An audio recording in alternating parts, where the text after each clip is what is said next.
buenas tardes, un gusto saludarlos. Quisiera darles la bienvenida a esta mesa redonda, Racismo en la Literatura Costarricense, en el seno del 23º Festival Flores de la Diáspora Africana.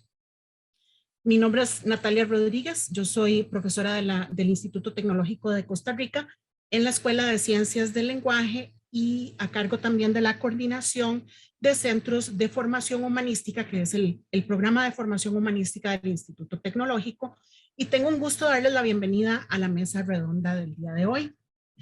Les quiero dar esa bienvenida de parte de la Fundación Arte y Cultura para el Desarrollo, de los organizadores de la 23ª edición del Festival Flores de la Diáspora Africana, que se realiza con el apoyo del Instituto de Estudios Latinoamericanos de la Universidad Nacional de Costa Rica. En la tarde de hoy tenemos a los participantes, el doctor Jorge Ramírez Caro y la licenciada Silvia Solano, que estarán a cargo de este panel, a cargo de este panel sobre racismo en la literatura costarricense. El doctor Jorge Ramírez Caro es catedrático y es investigador de la Universidad Nacional de Costa Rica, también miembro de la Red Global Antirracista Afro-Indoamérica México. Como escritor ha sido galardonado en 4 ocasiones en la rama de cuento con el Premio Universidad Nacional, una en ensayo con el Premio Editorial Costa Rica y una en novela con el Premio Ateneo de Novela y también una en ensayo por el Premio Una Palabra. Su obra la constituyen los siguientes libros: La máquina de los recuerdos, de 1993, Los rituales del poder, de 1997, Sombras de antes, de 1998, Guía de razonamiento verbal, del año 2000, Las cenizas del sentido, del 2001, Los juegos del duende, de 2003, Deudas de olvido, de 2005, Jinete de sombras, de 2005 también, Cómo diseñar una investigación académica, de 2011, El árbol del bien y del mal, volúmenes 1 y 2, de 2015, Cómo analizar de todo, 2016, y El racismo entra y sale de la escuela, de 2018. Y además también de numerosos artículos sobre literatura latinoamericana, caribeña y española. En coautoría con Silvia Solano Rivera ha escrito 3 volúmenes: Racismo y antirracismo en la literatura, de 2017, Los desafíos del lector, de 2018, y Cocorí racista y Gutiérrez también, de 2019. Y otros tantos artículos también especializados sobre afrodescendientes y racismo en la literatura y en la prensa nacional. Actualmente desarrolla un macroproyecto sobre personajes afrodescendientes en las letras centroamericanas y caribeñas del periodo de 1850 a 1950, cuyas 2 primeras etapas sobre Panamá y Costa Rica ya están concluidas. Este proyecto es auspiciado por la Escuela de Literatura y Ciencias del Lenguaje de la Universidad Nacional de Costa Rica. Por su parte, la licenciada Silvia Elena Solano Rivera es docente e investigadora de la Universidad Nacional de Costa Rica. Tiene una maestría en literatura latinoamericana en la Universidad de Costa Rica con la tesis Identidades étnico-culturales en los 4 espejos de Queenstown. Miembro de la Asociación Latinoamericana de Estudios del Discurso, de la Red Interdisciplinaria de Estudios del Discurso, de la Red de Investigaciones sobre Identidades, Racismo y Xenofobia en América Latina y de Afro-Indoamérica, Red Global Antirracista. Ha participado en diferentes congresos internacionales de literatura, lingüística aplicada y análisis crítico del discurso, con ponencias en torno a la construcción de identidades y las manifestaciones discursivas de fenómenos como el racismo y el sexismo. Posee diversas publicaciones sobre dichos temas en números especiales de revistas y libros nacionales y extranjeros. De igual modo, cuenta con publicaciones en torno a análisis literarios de textos latinoamericanos diversos. En conjunto con Jorge Ramírez Caro, desarrolla desde hace varios años los proyectos de investigación El racismo en la literatura costarricense y lectura etnocrítica. En coautoría con Ramírez Caro, ha publicado los libros Racismo y antirracismo en la literatura, de 2017, Los desafíos del lector, de 2018, y Cocorí racista y Gutiérrez también, 2019. Este último galardonado con el Premio Una Palabra 2018. Sin mayor introducción, los voy a dejar con el doctor Jorge Ramírez Caro y posteriormente podremos escuchar a la compañera Silvia. Muchísimas gracias. Muchas gracias, Natalia. Un agradecimiento especial a la Fundación para el Arte y la Cultura, que en el marco del Festival de las Flores de la Diáspora ha organizado esta serie de eventos sobre la afrodescendencia. Un cariñoso agradecimiento para Carol Brito, que nos ha invitado. También a Lidela, a la Escuela de Estudios Latinoamericanos de la UNA, por ser los hospedadores de esta actividad. Voy a compartirles aquí una pantalla para que me vayan siguiendo. La conferencia la hemos llamado Pedagogía del Racismo, la literatura y la formación de subjetividades de niños y niñas.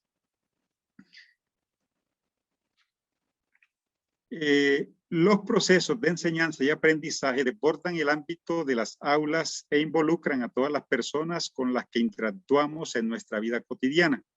Por esa razón, la pedagogía de la que hablamos no se circunscribe ni se limita al sistema educativo, sino que responsabiliza a todas las personas con las que niños y niñas entran en contacto desde su primera infancia. Es así como todo proceso de formación toma en cuenta los saberes de quienes conforman el entorno vital, vivencial, experiencial y lúdico de niños y niñas.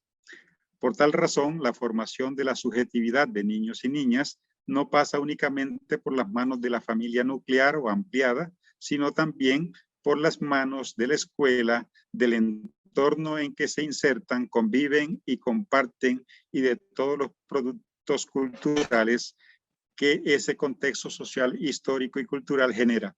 El cine, la música, la literatura, las redes sociales, los juegos, las fábulas, etc.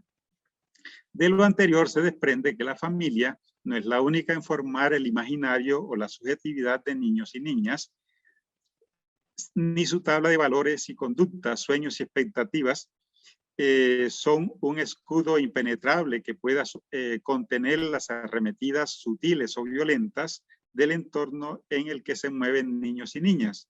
Mientras la familia intenta arraigar en el corazón y mentes de hijos e hijas el árbol genealógico de sus ancestros por medio de recuerdos, fotografías, recetas, consejos, dichos, conductas y valores, la escuela le propone ampliar esa subjetividad y vincularla con una colectividad más amplia, ligada a una comunidad local y a una nación conformada por otros miembros, otra memoria, otras raíces, otros símbolos, otras canciones y otros referentes identitarios que pueden o no tener alguna relación con los inculcados por la familia. Luego tenemos el entorno, el contexto social, histórico y cultural en el que se encuentran niños y niñas y quienes estén a su cargo. Allí aparecen otras ceremonias, festividades, celebraciones, modos de divertirse y conectarse con el resto del mundo. En consecuencia, las subjetividades de niños y niñas llevarán las marcas discursivas y la memoria de quienes han estado en contacto con ellos y con quienes ellos han entrado en contacto, pues de dichas subjetividades, que dichas subjetividades materializan sistemas de dominación como racismo, sexismo, clasismo, xenofobia y homofobia, o puede que sean críticos, opositores y combatientes de tales sistemas de dominación. El camino recorrido dependerá de quienes hayan tejido su modo de percibir, aprender, analizar y explicar la realidad circundante. Si han estado en manos de personas acríticas e insensibles a los sistemas de dominación reinantes en el entorno, entonces serán reproductores ideológicos de esas prácticas sociales, discursivas e ideológicas. Pero si han estado en manos de críticas y autocríticas y sensibles a los mencionados sistemas de dominación, de seguro tendremos niños y niñas con una alta estima por sí mismos, su procedencia étnico-cultural, respetuosos de las diferencias de las demás personas y dispuestos a aceptar y convivir con personas diferentes. En esta ponencia vamos a revisar, analizar un corpus muy específico de la literatura centroamericana. Hemos incluido aquí 4 países, Los Negritos y Trocitos de Carbón de Carlos Gallini, El Punce Negroide que se quería chelear de Salvador Salazar Arrué, de El Salvador, Amor de Mulata de Agustín de Argentina Díaz Lozano, 2 niños juegan en el parque de Demetrio Corsi, Vocación Congolí y Descubrimiento de Abel Pacheco, Hombres Curtidos y los 4 espejos de Quince Duncan, El niño de harina y desarraigado de Carlos Guillermo Wilson, y Amor se escribe con G de Rosa María Brito. Vamos a ver de estos textos el papel que cumplen tanto los docentes como la familia y el entorno en la formación del imaginario étnico-cultural de niños y niñas. Entonces, primero todo vamos a ver el papel que cumple la maestra en un fragmento de un texto de Quince Duncan. Es un fragmento tomado de los 4 espejos que nos servirá para analizar el papel que cumplen los docentes en la formación del imaginario étnico-cultural de niños y niñas. Dicho pasaje escenifica unas de las situaciones más comunes en el encuentro, descubrimiento de la otredad por parte de quienes se autoconciben blancos. El fragmento nos coloca ante un aula multi, pero no intercultural, en la que otros están para provocar las curiosidades, el silencio cómplice, la burla y la violencia, pero no son tomados en cuenta como parte de la formación étnico-cultural con la que convivir y dialogar y a la que hay que respetar. Leamos primero el pasaje, les voy a leer el pasaje para que tengamos una noción clara del mismo. Dice así el pasaje, está entre paréntesis el pasaje, no se lo voy a proponer ahí en la presentación, está entre paréntesis porque es parte de un recuerdo del personaje principal de esta novela, Los 4 espejos, de Charles McForbes. Dice el texto así: de niño, sentada en la clase frente a la maestra, una niñita hermosa de ojos celestes y cabellos rubios había hecho la pregunta: niña, ¿por qué él es tan negro? Con ansiedad repentina, todos esperábamos la respuesta, porque habíamos jugado en el río, en el zacate y en el barrio sin diferencias. Nadie hizo jamás ningún distingo, pero pucha, la rubia tenía que ser. De pronto, pues, nos encontrábamos en bandos diferentes, opuestos por una extraña condición biológica que nadie había notado antes, y la respuesta era importante, demasiado importante. Por su parte, Walker, sometido por primera vez él también a la realidad de su color, miró a los otros. Estaba en un mundo blanco. Nunca me olvidaría de los ojos desesperados del muchacho buscando mis ojos, suplicando en nombre de una larga amistad que le tendiese una mano. Los ojos de Walker, estallados en pánico, veían romperse el cordón umbilical que lo había unido totalmente al resto del grupo. Miedo de ser definido y, como consecuencia de tal definición, ser apartado del grupo definitivamente. La maestra, por su parte, fue incapaz de actuar en forma natural. Cuando habló ya era demasiado tarde para que no comprendiéramos que algo estaba terriblemente mal en el mundo. desde que una diferencia que ninguno de nosotros había provocado nos dividía, superando los vínculos de cariño que nos había ligado todos estos años. Era evidente que la maestra tampoco se atrevía a definir a Walker y dijo con un agudo tono de disculpa: todos somos iguales ante Dios. Y descubrimos a ciencia cierta que ante los hombres sí éramos diferentes y que esa diferencia de alguna forma nos afectaba. Walker es moreno, dijo la educadora. Los morenos son iguales que nosotros. La única diferencia es la piel. Uno de los niños se rió nerviosamente sin quererlo. Lo agarré del pelo y le escupí la cara. El hecho me valió la expulsión por 8 días. Punto de la cita. Destacamos 5 aspectos fundamentales de este fragmento con los cuales queremos explicar el papel que cumple la escuela en la generación y difusión del racismo en niños y niñas. El primero es la incapacidad de la maestra para responder oportuna y atinadamente una pregunta sobre el color de la piel de un estudiante. Esa incapacidad se debe a una carencia de formación e información de carácter étnico-cultural e intercultural y al racismo implícito que inviste a la maestra. Sin esa formación, se hace imposible entablar, sostener y manejar un diálogo oportuno y contundente ante los sesgos discriminatorios que portan los estudiantes y los propios docentes de la comunidad educativa local y nacional. Charles lo señala claro: la maestra por su parte fue incapaz de actuar de forma natural. Cuando habló ya era demasiado tarde.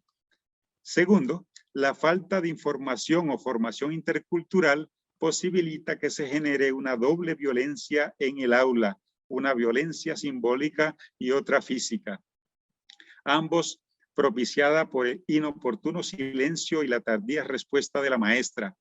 Dice el texto: cuando habló ya era demasiado tarde para que no comprendiéramos que algo estaba terriblemente mal en el mundo.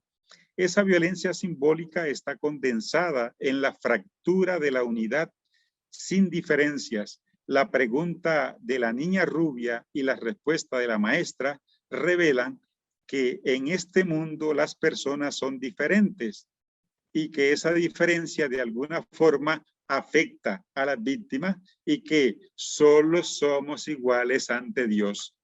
La risa que la respuesta de la maestra provoca en uno de los estudiantes hace que Charles recurra a la violencia física como respuesta a la inicial violencia simbólica. Tercero, José, el sistema educativo como legitimador del discurso racista. Este discurso se concreta de varias maneras: en la pregunta que emana de la niña rubia, en la actitud de la maestra con su silencio y en el acto verbal de su respuesta, en la risa rebajadora del estudiante y en la sanción disciplinaria infligida a Charles por defender a su amigo Walker. Mientras los promotores del racismo quedan impunes, las víctimas son revictimizadas. Adicional a esto, hay que destacar que el sistema educativo define, crea y etiqueta, nombra al otro y genera la diferencia. Le dice a los estudiantes cómo debe ser concebido, nombrado y llamado el tono de piel de los diferentes. Walker es moreno, dijo la educadora. Los morenos son iguales que nosotros. La única diferencia es la piel, dice la maestra. Con esta atenuación, la maestra deja entrever que la palabra negro a Walker o aplicada a Walker supondría un insulto que apunta hacia el inventor de los términos. Otro elemento, el D, es la estratificación o jerarquía étnico-cultural. En este fragmento estamos ante una gradación étnico-cultural de arriba hacia abajo. Primero los blancos, la niña rubia, luego los mulatos, el Charles, y por último están los negros, que es Walker. La maestra evita llamar negro al negro y en su lugar lo llama moreno por estar presente el interpelado, como sucede en el resto de la novela de Queens, donde los blancos josefinos llaman a Charles moreno y cuando hablan con él y negro cuando él está ausente. La niña rubia carece de esa categoría para nombrar a Walker y la maestra se la proporciona. Walker siente un terrible miedo de ser definido porque tal definición lo ubica en el estrato más bajo del mundo blanco. Por último, la solidaridad con las víctimas y no con los victimarios. El texto plantea la necesidad de ponerse del lado de los pares étnico-culturales para enfrentar la indiferencia o la amenaza de la hegemonía racial. Charles plantea, estaba en un mundo blanco, nunca me olvidaría de los ojos desesperados del muchacho, buscando mis ojos, suplicando en nombre de una larga amistad que le tendiera una mano. Mientras el mundo blanco establece las diferencias, practica un silencio cómplice, define y etiqueta a los otros, el mundo negro, afectado por las iniciativas y decisiones de los blancos, reclama una toma de posición, una actitud ética responsable, la solidaridad. ¿Cómo representan otros textos el papel de los docentes? Examinemos otro texto. Este otro texto es del costarricense Carlos Gallini. Se llama Trocitos de Carbón.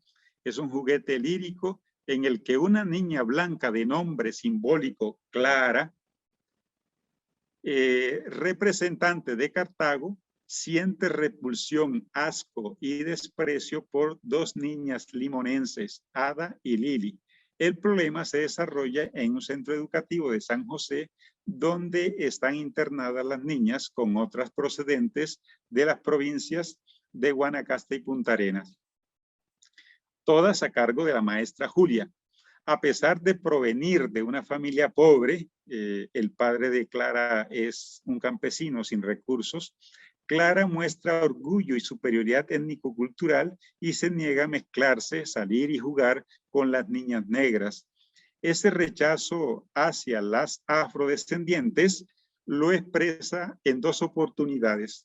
Una, frente a las demás niñas, dice, lo único que me disgusta aquí es que estén con nosotras esas dos chumequillas. Me dan asco los negros. Me parece que tiznan, que son pedazos de carbón.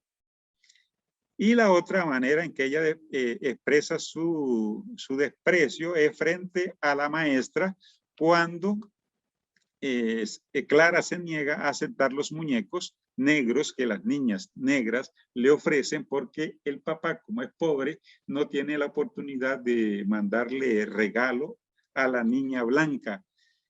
La maestra le pide que acepte los regalos, diciéndole rechazar los obsequios sinceros de los verdaderos amigos es hacerles una gran ofensa. Clara acepta el presente y señala, Clara acepta los presentes, la amistad de las niñas negras y las dos negritas abrazan a Clara. Ahora bien, si el problema de la maestra de los 4 espejos fue responder tardía e inadecuadamente al problema racial presentado en el aula, ¿cuál es el problema que padece la maestra de Trocitos de Carbón? Puede decirse que la docente Julia hace todo lo posible para corregir la conducta racista de la niña blanca. La reprende por no querer salir con Lili, no hace distingos, por ejemplo, cuando les entrega los regalos, a todos les regala una muñeca idéntica y una moneda. Y las niñas negras la quieren, ¿verdad? Sienten empatía por la maestra. El problema se presenta a nivel ideológico, expresado en su última lección del curso. Ella quiere que todas las niñas la rodeen, comillas, como toda familia muy unida, para ella pronunciarles el discurso siguiente. Dice, así abrazados deberían vivir los hombres de los diversos pueblos y razas, porque todos son hermanos. Todos somos miembros de la gran familia humana. ¿Qué importan el color ni su apariencia física? Las personas más bellas pierden sus encantos con la edad y las enfermedades. Pero lo que ni los años ni las dolencias pueden destruir es la nobleza del alma, las virtudes que hacen amables a jóvenes y viejos, a negros y blancos, a hermosos y feos. Sin esas prendas morales, ninguna persona es digna de estimación. Hasta ahí la cita. Aunque la niña Julia es consecuente con su discurso, obvia las diferencias, busca la unidad, la igualdad y la uniformidad de todos los seres humanos. Su discurso escinde cuerpo y alma. Al descartar el cuerpo, deja intacta la jerarquía sociohistórica de blancos sobre negros y se refugia en una visión ontológica del ser humano enfocada en el alma, supuesto componente blanco que todos tenemos. El cuerpo queda descartado porque representa la variedad, lo material, lo perecedero y lo que el tiempo y las enfermedades transforman y afean.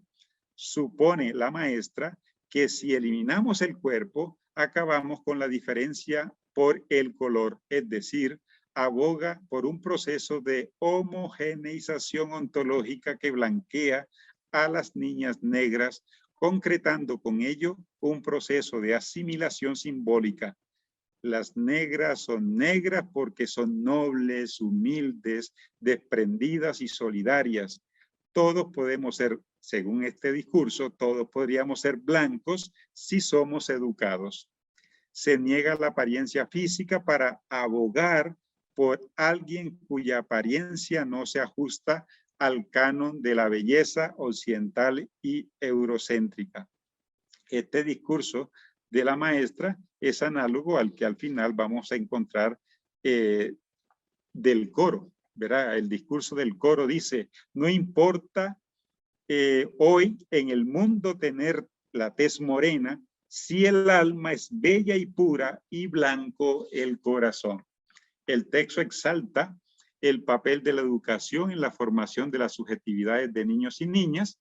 La educación puede blanquear los rostros oscuros y volver blancos los corazones. La educación blanca eleva la condición moral y espiritual de los negros.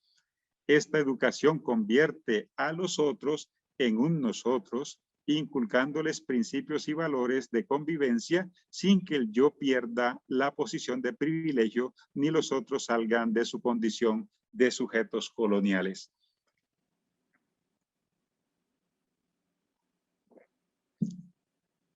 Vamos a ver ahora, digamos, cuál es el tipo de pedagogía, el papel de la familia en esta formación de las subjetividades de niños y niñas. Hay una serie de textos que destaca el papel que juegan padres, madres y abuelas en la formación de la subjetividad de hijos y nietos. En estos textos, las personas responsables de niños y niñas les transmiten el orgullo o la decepción de ser afrodescendientes. La respuesta de niños y niñas puede ser positiva o negativa. La primera se da a pesar de las penurias, dolores, humillaciones, rechazos y violencias simbólicas o físicas que otros niños o adultos les inflijan. La segunda puede darse por las mismas razones que la primera, precisamente para ver si su suerte cambia y se quitan de encima de una vez para siempre tanta vejación y rechazo. Entonces vamos a ver algunos ejemplos. Ahí les he mencionado en esta lámina los ejemplos a los que me voy a referir.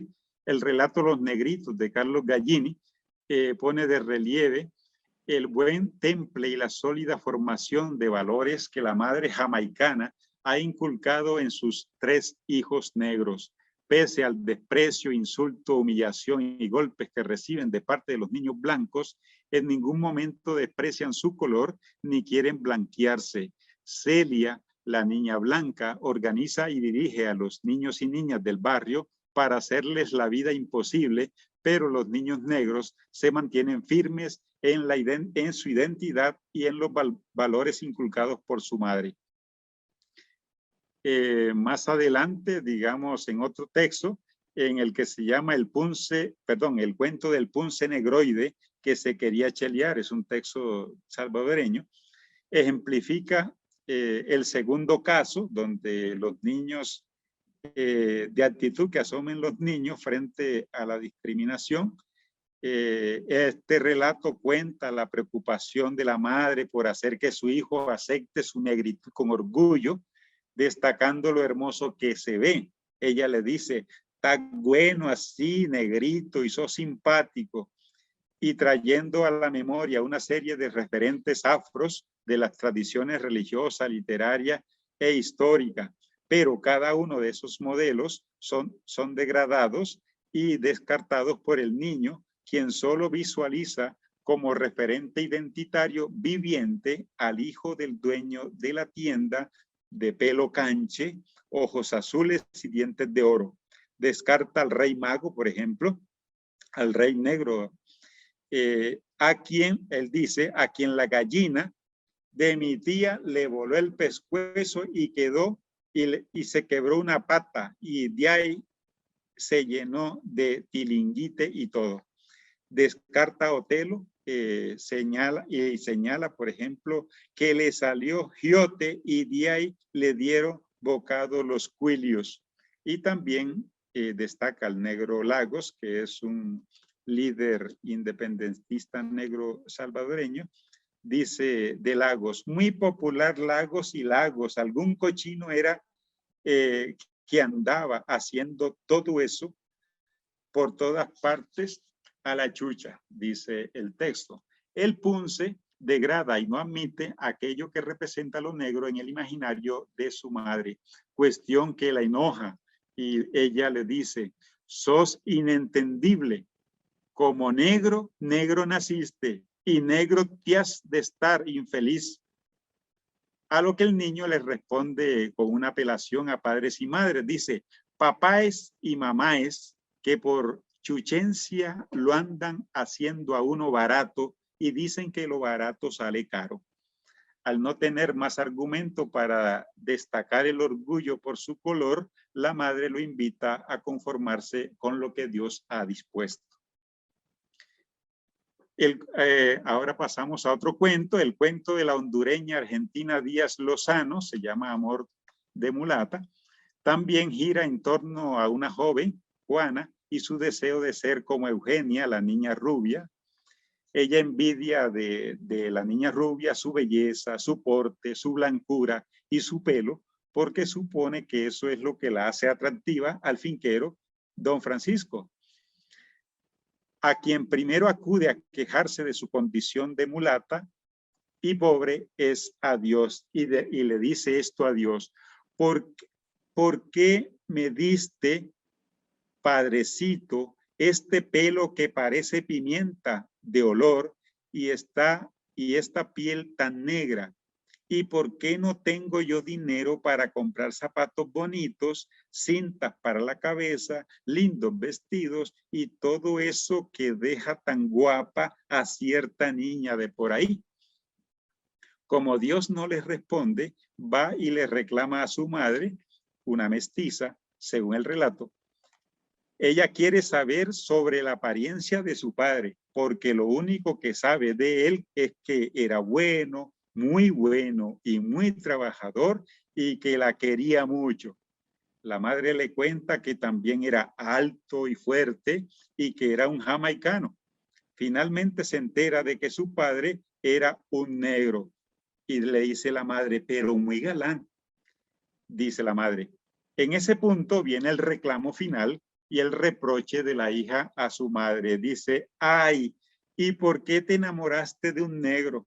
Por eso yo salí con este pelo y este pellejo tan horrible que me amargarán toda la vida. Mamaita, ¿no pensaste en mí cuando te enamoraste de ese negro? Jesús, no seas tan malcriada, no hables disparate faltándole el respeto a tu padre, le dice la madre.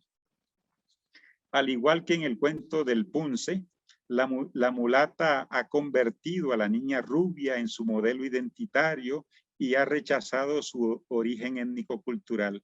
Ser blanca le acarrea a Eugenia una serie de privilegios, primero raciales, segundo materiales y luego sentimentales, y ser mulata solo le acarrea a Juana rechazo, pobreza y no figurar en las expectativas amorosas de Francisco, al menos en vida. La joven reprocha a su madre por haber saltado hacia atrás, dar el salto hacia atrás, casándose con un negro sin prever las consecuencias étnico-culturales para quienes nacieran de esa relación. Otro cuento que nos sirve para este fracaso de quien está a cargo de la madre del niño negro es Vocación, un texto de Abel Pacheco. Al igual que el Punce negroide, este niño ha valorado, calculado y optado por dejar de ser negro para asumir la condición de blanco. Al parecer, ser negro les ha deparado rechazo, trabajo infantil, humillación y exclusión. Mirándose en el espejo del mundo blanco, asumiendo los prejuicios y estereotipos del imaginario etno y euro-occidental, han renunciado a sus raíces y se aprestan a dar el salto hacia adelante para incluirse en el mundo blanco. Esto los coloca ante el desprecio de sí y de los suyos y ante el aprecio y entronización del modelo blanco como el canónico. Les voy a leer el texto de Abel Pacheco, es cortitico, Vocación, dice así: negro, negrito, mi muchachito, de mascafrutas por los potreros, palanganas de peppermint por el tren, cantador de himnos por las calles, panzudo y simpaticón, de risa y yes a flor de bemba, alegría de su abuela, uno para el otro y nada más en el mundo. ¿Qué vas a hacer cuando grande? Y la respuesta del niño es: un blanco, amistad, un blanco. Este niño en sus pocos años ya tiene claro que la blanquitud le proporcionará un estatus ontológico del que como negro carece. El narrador no nos dice cuál fue la reacción de la abuela, pero suponemos que debió sentirse traicionada por la nueva generación y vencida por el contexto racista que ha hecho cuajar en el niño la idea de blanquearse. Este espaldarazo del nieto a su abuela tiene otra representación en el poema Desarraigado de Carlos Guillermo Wilson, panameño. Ese poema dice así. Le voy a leer el poema para que tengan una idea de dicho poema. Breve también. Dice: abuelita africana, ¿no me reconoces? Mi lengua es cervantina, mi letanía es cristiana, mi danza es flamenca, mi raza es mulata. Abuelita africana, ¿por qué no me reconoces? Bueno, en este poema la abuela desconoce en lo que se ha convertido su nieto, porque al mirarse en él no encuentra nada que lo conecte con su ancestralidad africana. La subjetividad del nieto la constituyen los legados simbólicos de la colonialidad-modernidad y de la deriva biológica del cruce entre blanco y negra. Él es un mulato. En este proceso de formación de la subjetividad, quien perdió la batalla frente al blanco fue la madre, por no dejar ningún rastro, ninguna huella en la memoria de su hijo. La abuela africana es interpelada por este nieto que se experimenta indeterminado debido a la carta de presentación en la cual no existe asomo alguno que diga que tuvo una madre negra. Otro cuento en el que se manifiesta el papel rector que tiene la madre en la subjetividad de la hija es el cuento de la panameña Rosa María Britton. Se llama Amor se escribe con G. Su familia está constituida por madre y 6 hermanos y un hermano, todos negros excepto ella, que nació Fula. Fula en Panamá es una persona de piel blanca y cabello rubio. Ella desprecia a toda su familia, el lugar donde vive y lo que hacen y lo que dicen. Ella quiere conseguir un novio gringo, por eso la G, que se case con ella, la saque de ese lugar y se marche bien lejos. De niña su madre le inculcó tal idea, la de mejorar la raza, la de saltar hacia adelante. Así comienza el texto. Jamás hubiera escogido los padres que tengo si el destino me hubiera dado la oportunidad. Los hubiera escogido ricos, blancos y sobre todo muy lejos de este lugar. El gran problema de mi vida ha sido siempre mi familia. Casi todos son morenos y todos sin ninguna excepción pobres y brutos, que es lo peor. Como yo soy la menor y además fulita, siempre fui la favorita de mi madre, que no se cansaba de alabar el color dorado de mi piel y mis ojos de un color verdoso tirando a gris que me hace muy atractiva. Bueno, esta fula quiere ascender, quiere casarse con un gringo. El asunto es que para casarse con un gringo, ella ve, bueno, para ascender tiene 2 caminos. Uno, la educación, y el segundo, el matrimonio. Su herramienta para este proyecto es la educación primero. Ella dice, estudiaba con ahínco porque presentía que esa era la única puerta que se abriría para dejarme pasar. Y me dediqué a estudiar inglés con ahínco porque decidí pescar a un gringo costara lo que costara.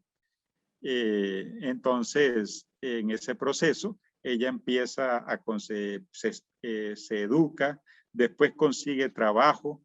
Voy a tratar de hablarles en lugar de leer. Ella después consigue un trabajo en un banco, da direcciones totalmente contrarias a donde vive, jamás quiere que la relacionen con barrios pobres y mucho menos que viene de madre negra.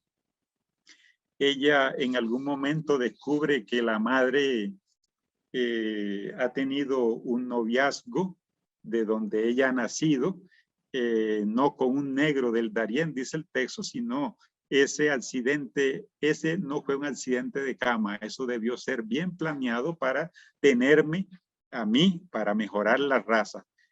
Cuando la madre se entera de que la hija, la fula, tiene un novio, la madre no cabía de contenta y se convierte en la primera en apoyar a su hija. Dice, me daba un poco de lástima con la vieja, pero entendió enseguida mis deseos de mejorar la raza. Un gringo, su hija María Caridad, había pescado un gringo, no pudo evitarlo y se lo contó a toda la clientela y a los vecinos. Bueno, el matrimonio no se pudo llevar a cabo, ¿verdad? Porque cuando estaba en los preparativos del matrimonio fueron a alistar el lugar y cuando movían los muebles para hacer espacio para la fiesta, una culebra mordió al gringo y este se murió y ella quedó con los crespos hechos. Al final, digamos, el texto cierra otra vez con ese recorrido, ella no pierde esa esperanza, digamos, de que algún día se concrete su sueño. Así termina el relato. Algún día voy a casarme con un gringo que me va a sacar de todo esto, y cuando me vaya a vivir a los Estados Unidos no van a saber más nunca de mí en la calle 14 Oeste, se los aseguro. ¿Okay? Bueno, tengo aquí algo que decir sobre los 4 espejos y los hombres curtidos. Lo voy a saltar para ir a lo que les dice el entorno, a la función del entorno. Si me queda más tiempo, les puedo señalar lo que plantean las 2 novelas de Queen's Duncan. Nosotros, Silvia y yo, hemos hablado de estas novelas en una conferencia que hicimos en México en el 2019, en la que le hicieron un homenaje a Don Queens. Entonces, allí hablamos de estas dos novelas como una novela que sirve como una especie de poética identitaria, en la que se proponen dos caminos a seguir para los negros una vez establecida o incorporados a la nacionalidad costarricense. Una es blanquearse y otra es asumir su identidad afrodescendiente. Entonces, de eso les puedo ampliar más tarde. El proceso, voy a ver ahora cuál es la función que cumplen, bueno, eso era para los de Queens, cuál es la función del entorno, ¿verdad? Que tiene en la formación de la identidad, de la subjetividad de los afrodescendientes. En cuanto al entorno, hay que decir que el proceso de asunción de la negritud puede ser posibilitado u obstruido también por el entorno en que niños y niñas se desenvuelven. Ese entorno puede estar formado por los contactos externos a la familia que los menores tengan en su experiencia vital, social, educativa y lúdica. Dicho entorno ofrece los reactivos ante la presencia negra, echa en cara los prejuicios y estereotipos que nuestras sociedades moderno-coloniales han generado sobre y contra los otros étnico-culturales. Retomamos aquí unos textos, por ejemplo, el texto de Carlos Guillermo Wilson que se llama El niño de harina. Digamos, este niño siempre pasaba por el Parque Lesseps, era víctima de las agresiones e insultos por parte de otros niños que además de enlodar los bancos del parque, apedreaban a los animales e insultaban a los ancianos. Un día le arrebataron un regalo muy preciado para el niño, que el niño le llevaba a la madre. Dice, los dementes pisotearon y escupieron las flores del Espíritu Santo, flor nacional de Panamá. Debido a que le gustaba indagar las razones por las cuales el niño era despreciado, él creyó que que el repugnante salvajismo de la pandilla era inducido por algún estímulo y creyendo que la razón de la besania radicaba en colores, cada día se cambiaba del color de la camisa. Pero los espeluznantes gritos, obscenas palabras y miradas de profundo odio persistían, dice el texto. Como concluye el narrador, comillas, después de un minucioso estudio del caso, aparentemente inexplicable, el niño del 33 dio en el clavo, descubrió que la gallada se comportaba, ¿por qué la gallada se comportaba tan bárbaramente? El niño del 33 le tenía lástima a los dementes y como era obstinado en su afán por curar el crónico salvajismo de ellos, todas las noches se echaba encima una libra de harina. El niño de harina era negro, dice el narrador. Esta decisión de blanquearse para curar el crónico salvajismo de sus agresores le acarrea otro problema. Su madre no está de acuerdo con que se harine y lo regaña y castiga. Pero como el niño negro era testarudo, no obedecía. Todas las noches se harinaba en la cama y al día siguiente enfrentaba la reacción de su madre. Las palabras textuales dice regaños, golpes, gritos. El orden de los hechos jamás se alteraba, regaños, golpes, gritos. Es evidente que la subjetividad del niño negro está en crisis. Por un lado, lucha por acoplarse al ambiente étnico-cultural de sus agresores externos y por otro sufre la reprimenda de su madre por no querer borrar sus huellas identitarias con tal de ser aceptado por el mundo exterior. Finalmente, tengo un texto que se llama El poema con niños, de dos niños que juegan en el parque de Demetrio Corsis, también panameño como Wilson. Él nos presenta el otro lado de la moneda del cuento de Wilson. Como el mismo título lo dice, trata de dos niños, uno blanco y rubio y otro negrito, que juegan en el parque. El primero es rico y el segundo es pobre. El blanco llega al parque acompañado de una sirvienta, mientras que el segundo es pobre. Mientras que el negrito es un limpiabotas que andaba ganándose la vida. Al querer acercarse al niño rubio, el negrito es espantado por la sirvienta, pero el mismo niño blanco se le acerca y el niño negro le presta el bolero y se ponen a jugar. El poema cierra con estos utópicos versos. Al blanco y al negrito lo mismo les da el sol, y allí no hay diferencias sociales, solamente hay dos niños que juegan sin mirar el color. El texto no solo busca dar una visión de armonía, superar las divisiones raciales y sociales y colocar la inocencia de los infantes por encima de esas diferencias, sino que señala con el dedo quiénes son los responsables de generar, inculcar y difundir esa diferenciación étnico-cultural y social. Los adultos, los encargados de educar y cuidar a niños y niñas. Detrás del gesto de la sirvienta está el patrón blanco rubio que ha inferiorizado, subordinado y segregado al otro en su propio país, Estados Unidos, establece ese mismo sistema de segregación en Panamá y ordena a sus subordinados que se ajusten a ese modelo. El niño rubio no puede mezclarse con el negrito, pero Corsi no nos explica el mecanismo político ideológico de la segregación. No señala a los gringos, sino a la sirvienta, como si ella hubiera dado origen y creado los mecanismos de la diferencia y de la racialización del otro. ¿Acaso las élites blanco-mestizas panameñas masculinas no son portadoras y reproductoras de estos prejuicios y estereotipos contra la población afrontillana?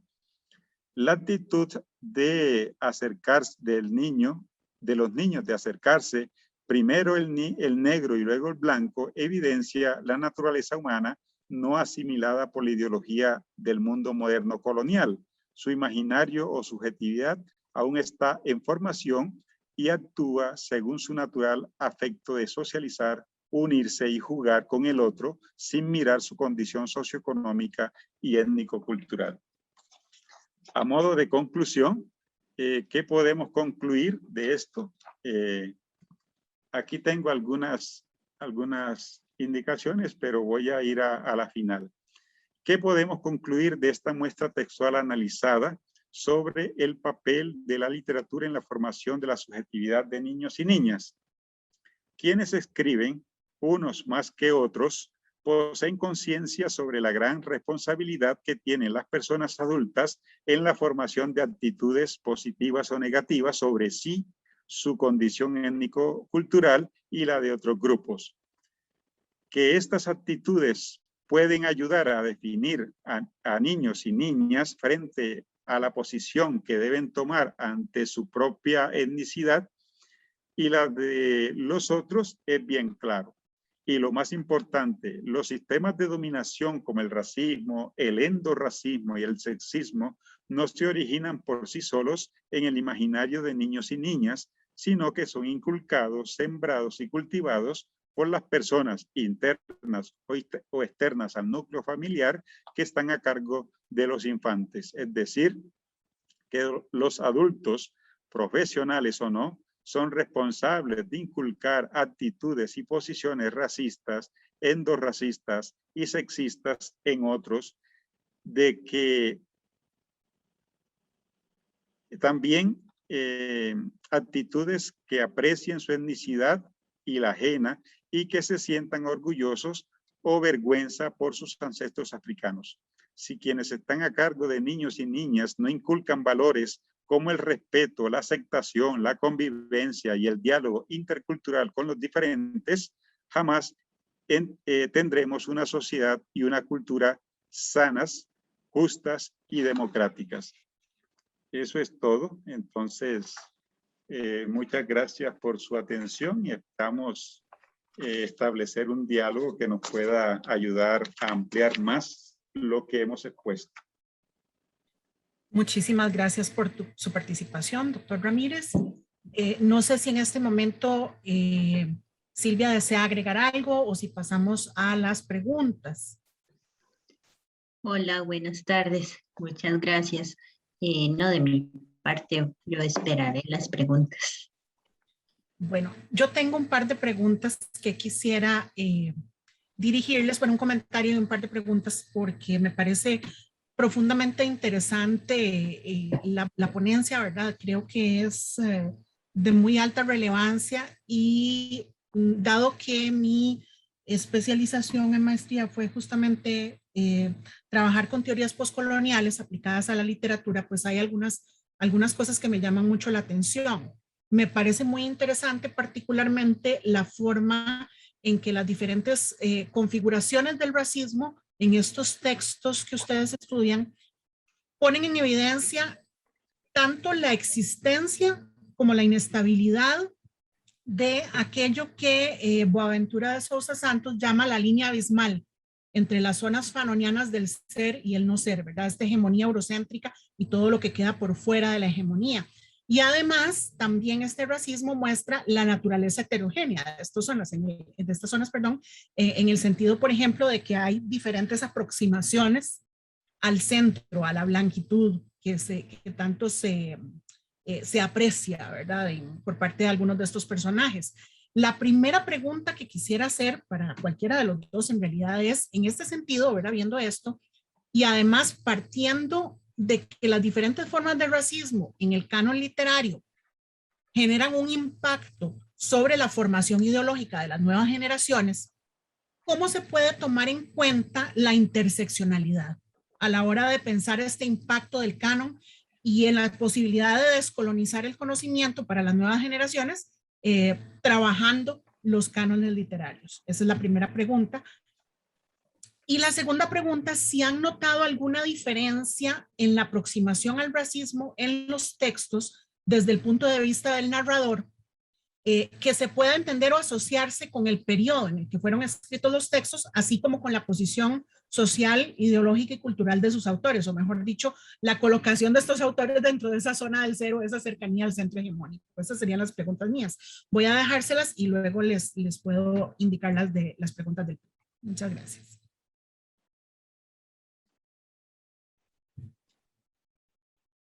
Silvia. Bueno, en relación con esta última, voy a empezar por la última. Creo que sí, que hay una estrecha relación en cuanto a el lugar de enunciación de los autores, sean si son de la zona del ser o la zona del no ser, ¿verdad? Hay una aproximación distinta, en tanto que los autores que se ubican desde un lugar de enunciación que asumen su negritud, pues tienden a presentarnos el problema del racismo desde una perspectiva mucho más crítica y mucho más de denuncia, ¿verdad? Como va a ser el caso de un Prince Duncan, por ejemplo.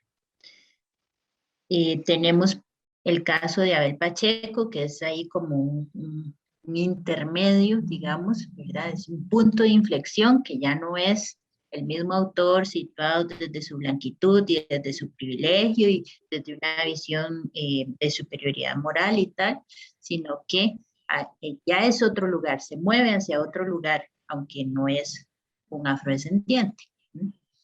Ese lugar problematiza el asunto de la piel, como bien lo indica el título de su comentario, más abajo de la piel.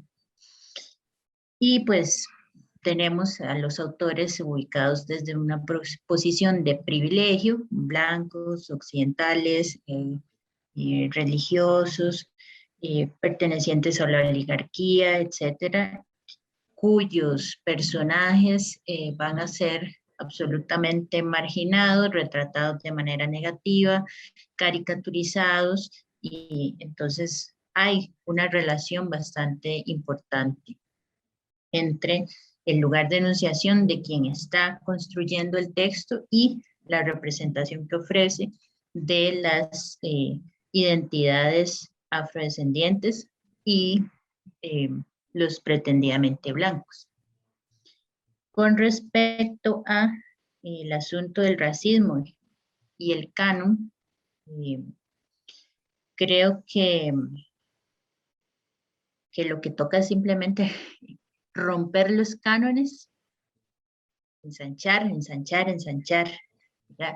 Incorporar más y más autores, y desde un punto de vista interseccional, pues justamente involucrar o leer diferentes autores ubicados en distintos lugares de enunciación, ¿verdad? No solamente por ser afrodescendientes y ya, sino dentro de lo mismo afro tenemos una amplia gama, tenemos mujeres, tenemos varones, y igual, dentro de las mujeres tenemos mujeres lesbianas, mujeres ubicadas desde una posición económicamente más ventajosa, otras no tanto, ¿verdad? Entonces, incorporar o leer esa pluralidad, creo que por ahí iría la posibilidad de formar una conciencia ideológica mucho más amplia, mucho más rica, mucho más diversa. Muchísimas gracias por su intervención. Repito, muy, muy interesante, muy enriquecedora la ponencia de hoy. En relación... Teníamos del público, ya la contestó Silvia justamente, ¿verdad? Que era, encontró alguna distinción entre la construcción de los personajes de personas autoras afrodescendientes y personas no afrodescendientes. Si la voz de la narrativa muestra esa perspectiva racista, antirracista, creo que eso ha sido pues bastante bien contestado. Y agradezco muchísimo la participación de ustedes hoy, realmente muy, muy interesante. No sé si hay alguien más en la audiencia que tenga alguna pregunta, no nos han hecho llegar ninguna otra por el momento por el chat. Si bueno, no, yo le respondo, Jorge, sí, adelante. Yo le respondo sobre la interseccionalidad, porque Silvia se refirió a la segunda pregunta. Digamos, nosotros hemos trabajado el tema de la interseccionalidad porque no es posible abordar el racismo como un problema, un sistema de dominación de una sola cabeza, ¿verdad? Nosotros hemos dicho que el racismo es un monstruo de 1000 cabezas que se metamorfosea y se manifiesta de distintas maneras, y lo sufre muy distinta una persona negra adinerada que una persona negra pobre. Lo hemos analizado en el libro que se llama Racismo y Antirracismo, donde tomamos en cuenta una serie de textos totalmente negristas, como, bueno, Trocitos de Carbón, Bienvenidos los Negros, La Negra y la Rubia, y dejamos al final un texto totalmente antirracista como los textos de Shirley Campbell, particularmente su poema Rotundamente Negra y Liberada, que analizamos en ese volumen.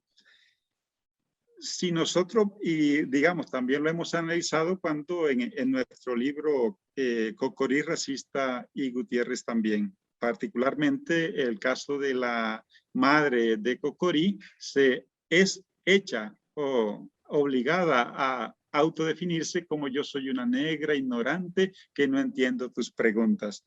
Pero ella, el mismo autor, nosotros defendemos la posibilidad de hacer una lectura en la que los personajes no piensan por sí mismos en la literatura, sino que su forma de sentir, pensar, hablar, imaginar, soñar, son inventadas y creadas, puestas en su cabeza por el autor, ¿verdad? Narrador, y en este caso es blanco. Y este autor narrador blanco le hace decir a esta persona negra que yo soy una mujer negra, ignorante y pobre, y además vaya y pregúntele a los otros, al pescador, al leñador, etcétera. Entonces ahí encontramos sexismo, racismo y clasismo integrados de una manera interseccional en los textos. Ahora no lo hemos destacado porque ya lo hemos hecho, bueno, con bastante insistencia en otros. Nosotros hicimos una ponencia en Cuba que se llamaba o se llama de la genealogía vergonzosa al orgullo por los ancestros, que también analizábamos un corpus donde negros despreciaban su origen y otros sentían orgullo. Y ahí hemos establecido la relación interseccional que existe entre esa vergüenza o ese orgullo. Y aquí en esta muestra que hemos hecho, si ustedes se dan cuenta, la mayoría de las mujeres, perdón, la mayoría de los niños están a cargo de mujeres, ya sean madres, maestra o abuela, y que solamente hay 3 textos en los que aparece hombres. Y el hombre, por ejemplo, en el texto de Abel Pacheco, huye cuando al chiquito, bueno, a él le van contando, al padre del niño le van contando que los negros son tales y cuales, que son unos ladrones. El padre lo que hace es jalar con su hijo, traérselo para San José y darle la espalda al problema. O cuando aparece el sustituto del padre, que es en el caso del cuento congolí, ¿quién se lleva al niño negro para la ciudad para educarlo? Es un blanco y le quiere inculcar la cultura, la lengua, la religión y los valores. Y sale con el cuento de todos somos iguales, pero no veas a las blancas. Pero entonces ahí comienza también la cuestión del racismo, el sexismo y el clasismo inculcado por un padre blanco, ¿verdad? En esta figura paterna que cumple este colonizador blanco que se lleva al niño negro para la ciudad. Entonces tenemos una serie de ejemplos y de trabajos que hemos hecho en donde no, o sea, seguimos la teoría de la interseccionalidad estadounidense, su acoplamiento en América Latina por las seguidoras, como por ejemplo María Lugones, o Chicuriel, o Yuderquis, Espinosa, Miñoso, etcétera. Entonces, estamos al tanto de eso y sabemos que no podemos hablar de racismo sin tomar en cuenta el paquete completo con el que mantiene su relación. Muchísimas gracias por su respuesta, don Jorge. Me parece sumamente interesante. Hay algunos textos que no conozco de ustedes que definitivamente me gustaría acceder. Quizá sería bonito de repente tal vez proporcionarle a la audiencia información sobre cómo podemos acceder a los textos, ¿verdad? Por ejemplo, los libros, y me interesaría mucho saber si están disponibles en la editorial de la UNA y por supuesto las ponencias también. Yo le adelanto aquí, bueno, este que Jorge está poniendo, Cocorí Racista y Gutiérrez también, fue publicado por la editorial de la Universidad Nacional, entonces se encuentra en la librería de la Universidad Nacional. Ellos tienen página web, entonces ahorita en tiempos de pandemia están trabajando con envíos. Y este otro de Jorge, El racismo entra y sale de la escuela, también es de la editorial de la Universidad Nacional. El libro que tenemos en conjunto se llama Racismo y Antirracismo en Literatura. Ajá. Ese lo vendemos directamente nosotros. Entonces, si eventualmente alguien tiene interés, acá les puedo dejar en el chat nuestros correos para que nos contacten. Muchísimas gracias, Silvia. Su AZ dice excelente ponencia también aquí dentro de los comentarios. Cualquier cosa entonces por aquí Silvia nos está indicando su correo para si quisiéramos leer este libro, Racismo y Antirracismo en la Literatura, y el de don Jorge. Y quisiera finalizar por expresar un profundo agradecimiento por su participación en el marco de este 23º Festival Flores de la Diáspora. Muchísimas gracias, de verdad, y muchísimas gracias a la Universidad Nacional por su colaboración en la organización de esta actividad. Muy amables por quienes han asistido y gracias por apoyar esta causa. Yo sé que necesitamos, hemos dicho en alguna parte, necesitamos operarios de todos lados porque el problema del racismo y la discriminación por cualquier tipo necesita muchas manos y cabezas que piensen y que hagan algo por eso, por atacar ese flagelo colonial que, aunque muchos no acepten que existe racismo en Costa Rica, pues anda campante y rampante todos los días. Muchísimas gracias, don Jorge. Le doy un agradecimiento también a nuestro público por habernos acompañado y no sé si por ahí tal vez en la información luego del festival puede quedar datos sobre cómo pueden acceder a la grabación de la sesión. Muchísimas gracias. Que pasen buenas tardes. Buenas tardes. Tardes.